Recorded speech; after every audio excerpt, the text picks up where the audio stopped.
2024最新奇幻巨作《时光大道》高能来袭，男孩打开衣柜，竟意外来到了一个时空通道，而他将与一群穿越时空的盗贼，在各种经典的历史事件中拯救世界。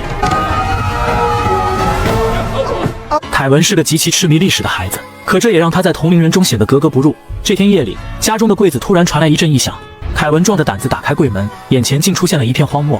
就在他感到无比震惊之际，不远处却出现了一群士兵，正追逐着一个维京海盗。凯文还以为这是在拍戏，可随之而来的箭矢吓得他赶紧朝着家门的方向跑去，却没想男人竟也跟着他来到了房间里。男人将柜门死死堵住，很快便没了动静。一个活生生的维京海盗出现在了自己的面前。凯文有着许多的历史问题想要询问对方，可男人却一言不发。转身之际 What the heck is that? Whoa! 凯文激动地表示自己也要跟随他一同冒险。可当他与父母告别后，刚刚的时空通道却早已消失不见。那晚的遭遇太过离奇，父母都觉得是凯文历史学的走火入魔了，可只有他自己知道，那扇门后蕴藏着无限的可能。就在当晚，衣柜里又走出了5个小矮人，原来他们都是穿梭于时空的大盗，如今正在躲避上帝的追捕。话音刚落，只听衣柜里竟传来了一声炸雷，来不及多想，一名盗贼便在同伴的示意下推倒了墙壁。看着面前的时空通道，凯文有些犹豫。他还记得父母说过出门前一定要说一声，可时间根本来不及了。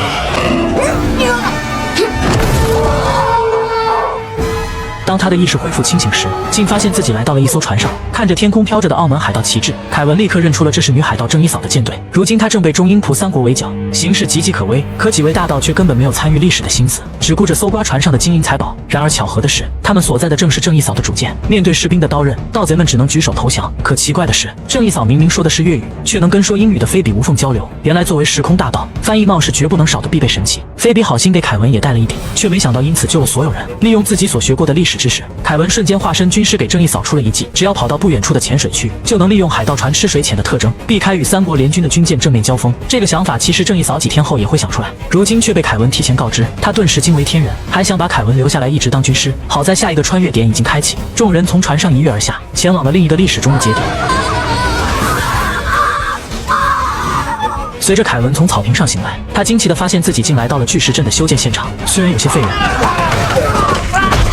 但还是让凯文异常兴奋。他一直以为这都是外星人的杰作，却没想到只是古人用来打发时间的。这无疑给酷爱历史的凯文浇了盆凉水。在晚上的篝火前，众人一一介绍了身份。原来他们本是为上帝效力的员工，却因向往自由忤逆了对方，只好偷走了上帝的地图，开始了逃亡。可由于凯文并不认同盗窃的行为，菲比决定第2天就把凯文送回原来的时空。随着新的时空通道打开，众人迫不及待地走了进去。只是里面的景象却并非现代，而是来到了古希腊时代。他们即将经历著名的历史事件特洛伊木马，只是这怎么看都像藏了人的木马，真会有人傻傻地把它拉进城里吗？就在众人对着木马品头论足时，藏在里面的士兵看不下去了。木马内还有位置，想参观就不要站在外面，要是被特洛伊人发现，那不就改变历史了吗？众人觉得有理，索性爬进木马，准备见证接下来的历史时刻。可守城的士兵却不按常理出牌，觉得无聊，准备把木马烧了看看烟火。就在众人以为大难临头之际，城内的军官却被木马精美的做工吸引，决定将其拉回去收藏。大火被扑灭，众人逃过一劫。就在等待下一个时空通道开启的间隙，大盗们去城里看看有什么好偷的。凯文则遇到了一个神秘的少女，她正是神话中拥有预言能力的特洛伊公主卡桑德拉。在做出了凯文即将拯救世界的预言后，大盗们也带着偷来的花瓶赶来。就在他们准备将凯文送回现代时，地狱的恶魔撒旦也听说了上帝地图失窃的事，他当即给女猎手下达了命令，前往凯文家中等候。他的双眼放出红色的光芒，瞬间将客厅的夫妻俩变成了焦炭。一旁的男孩凯文怎么也没想到，自己只是打开衣柜去了趟中国明朝，怎么回来就变成孤儿了呢？可以现在众人的实力绝不是恶魔的对手，他只能重新回到了衣柜里的时空通道，准备返回过去拯救自己的父母。恶魔匆匆赶来，却还是晚了一步。他其实是撒旦的手下，为了抢夺男孩手中的宇宙蓝图而来。那本是上帝用来管理各个时空的工具，却被盗贼们窃取。可上帝本人却不急，要是地图被撒旦夺走，那他就毁灭地球，再重新造一个，无非就是多花点时间罢了。而凯文一行人对此还一无所知。他们来到了传说中的玛雅文明。根据历史书上的记载，玛雅人有将外族人献祭的传统。凯文本想赶紧前往下一个穿越点，岂料刚一转弯，得益于脑袋上的翻译帽，全世界都在讲英语。玛雅人非但没把他们当成祭品抓起来，还热情地邀请他们去部落做客。一路上，村民们拿来了各种蔬果，让几人享受了一回牛油果自由。紧接着，他们又登上了女王所在的金字塔。随着宴席的开始，菲比几人却还在想着如何窃取玛雅人的财宝。What would you say is the most valuable thing in the city? Oh, the people's sense of togetherness. What about an object? Ooh, the magnificent pyramids. 一番打探无功而返后，众人有些失落，没想到女王竟然主动带他们去了，炫耀起了里面的藏品。What's the resale value on that then? value, it is priceless. Note that. First. 菲比遵循着贼不走空的原则，可刚顺走了一件宝物，却立马被凯文喊了回来。原来他认为历史记载的没错，玛雅人会先将祭品喂饱，然后换上华丽的服饰，最终带上金字塔的顶端进行献祭。还没等菲比表示反对 Next week, we'll dress you in fine clothes. Then we're gonna take you to the top of the temple for the ritual. 菲比不由得感叹，凯文这本行走的历史书还真不是吹的。他当即招呼伙伴们逃往了下一个穿越点，可时间还没到，几人在悬崖边上傻了眼。身为战士的大块头一马当先，准备用藤蔓荡到对岸去。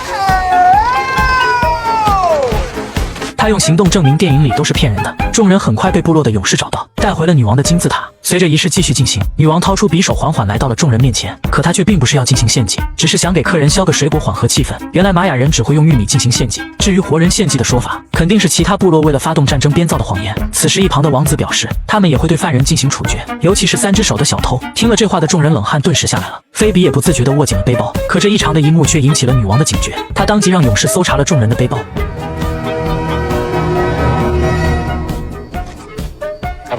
好在只是村民们送的几个牛油果，众人起身告辞。随着悬崖边的纵身一跃，他们前往了下一个时空。这么精彩的剧情，当然要有女朋友一起看。找对象就来真的，上牵手，主打高学历、高质量，全面信息多重审核，假人秒封。找对象掌握选择权，在欣赏你的人里面挑你喜欢的。找对象就用牵手。这是距今1万年前的冰河时期，凯文有些沮丧，他希望能回到父母遇害前的那一刻。可菲比却表示穿越是随机的，而且他们的尽量做到不改变历史。说话间，一旁出现了酷似凯文父母的2个原始人。虽然菲比想像骗小孩子一样骗凯文留下来，可凯文却一眼认出这是尼安德特人，与人类的祖先之人根本不一样。众人无奈只能再次启程，随即竟瞬间穿越到了史前时代。他的盗贼伙伴们秉持着贼不走空的原则，本想煮几个恐龙蛋尝尝味道，却被赶来的翼龙妈妈含在嘴里玩起了荡秋千。好在他们是矮人的后代，主打的就是个皮糙肉厚。此时凯文也拖了块3角龙的头骨匆匆赶来，这要是拿去现代拍卖，肯定得值不少钱吧。眼看翼龙已经彻底失控，凯文却仍不愿撒手，抱着比他人还大的头骨跑向了时空通道。随着接连不断的惨叫声，他们来到了欧洲的中世纪时期。此时的民众们正饱受黑死病的折磨，看着身穿奇异服饰的几人，当即将他们认作了邪恶的巫师，按道理是应该立马被绑上十字架烧死的。好在凯文带来的头骨帮了大忙，他们的身份立马从女巫变成了屠龙勇士，气氛有点尴尬。村长当即准备给勇士们杀几只猫助助兴。原来这些猫咪被教会宣传为了邪恶的使者，正是他们带来了恐怖的黑死病。可凯文却表示，就是因为猫咪被杀太多，老鼠横行才导致的鼠疫。村长自然不会相信，只是热情地招待了几人。既然是屠龙勇士，那打败个残暴的领主应该很轻松吧。听到这话的几人顿时觉得手里的酒不香了，打打杀杀的并不是盗贼的风格。本想出口否认，却被村民的一句话堵了回去。 In that case, you must be witches. Oh, we're humble dragon slayers. 至少当屠龙勇士能晚点再死。可说话间，外面就传来了马匹嘶鸣的声音。领主老爷派军队来收租了。菲比还想用屠龙勇士的身份狐假虎威一番，岂料他们一个同伴却先想办法开溜了。可装死显然是没有用的。这个时代显然是谁人多谁就厉害。几人被关进了大牢。可作为时光大盗，他们中其实不乏能人异士，比如刚刚被吊起来的大块头，他的体内蕴含着7个人的力量，轻轻一拽就能扯开锁链。只是眼看卫兵找了半天都没找到牢房钥匙，他便好心出门指点了一下，以证明自己并不是没有脑子。好在城堡里的领主也半斤8两，看几人带来的头骨不像是假的，竟真把他们当成了屠龙勇士。那按照传统的剧情，他理应放几人回去，然后第2天再去村中将勇士和贱民们一网打尽。虽然成功逃脱，盗贼们也没法做到对村民们的命运视而不见。可打不过该怎么办？他们决定智取，先是在村内制造烟雾，然后让村民们披上白纱扮演阿飘，假装自己就是女巫，已经将整个村子变成了鬼村。为此，菲比还秀了一手从现代学来的手指分离魔术，虽然成功唬住了士兵们，可领主既然是领主，智商显然要更高一点。眼看女巫的计划失败，众人决定放出大招。由凯文拿出手机，播放了一段事先录好的视频，谎称这是可将人关在里面的神器。见到如此神迹，士兵们纷纷下跪祈祷起来。可领主却还是不信邪地走上前。Oh, look, a baby wolf. Hey! Now I have the magic ball. 几人被当作邪恶的巫师绑上草堆，准备一会儿就烧死。好在还有几个伙伴为了拍视频事先躲了起来。他们通过旅馆的马桶传来了喜讯，说认识几个维京好朋友，只要再坚持5分钟，他们就能从时空通道摇人过来了。 We're gonna die. 可时间显然来不及了。就在几人准备接受命运的安排时，凯文却向看守的士兵灵魂发问 You don't have to burn anyone.